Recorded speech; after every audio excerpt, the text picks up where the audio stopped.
ധന്യ, ഈ വിഷയം കുറച്ചുകൂടി വിശാലമായി നമ്മൾ മനസ്സിലാക്കണം.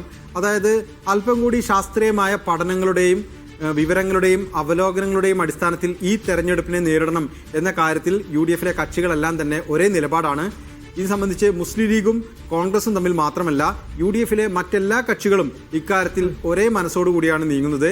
അവർ പ്രധാനമായും പരിഗണിക്കുന്ന ഒരു വിഷയം, കഴിഞ്ഞ തവണ കോൺഗ്രസ് തോറ്റ മണ്ഡലങ്ങൾ, അല്ലെങ്കിൽ കഴിഞ്ഞ കുറേ കാലങ്ങളായി കോൺഗ്രസ് തോൽക്കുന്ന മണ്ഡലങ്ങൾ, ലീഗ് തോൽക്കുന്ന മണ്ഡലങ്ങൾ, UDF പൊതുവായി തോൽക്കുന്ന മണ്ഡലങ്ങൾ, ഇതെല്ലാം എടുത്തുകൊണ്ട് എന്തുകൊണ്ട് അവിടെ തോൽക്കുന്നു, അവിടെ പാർട്ടി മാറി മത്സരിച്ചാൽ വിജയിക്കുമോ, അല്ലെങ്കിൽ വ്യക്തി മാറിയാൽ വിജയിക്കുമോ, ഇത്തരം കാര്യങ്ങളെല്ലാം തന്നെ ഒരു പാക്കേജായി തന്നെ UDF ഇപ്പോൾ പഠിച്ചുകൊണ്ടിരിക്കുകയാണ്.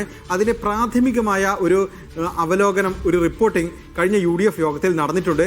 അതിൻ്റെ തുടർച്ചയായാണ് ഇപ്പോൾ ഗുരുവായൂർ എന്ന സീറ്റ് കേന്ദ്രീകരിച്ച് K മുരളീധരൻ്റെ പേര് വെച്ച് നടക്കുന്ന ഒരു ചർച്ച.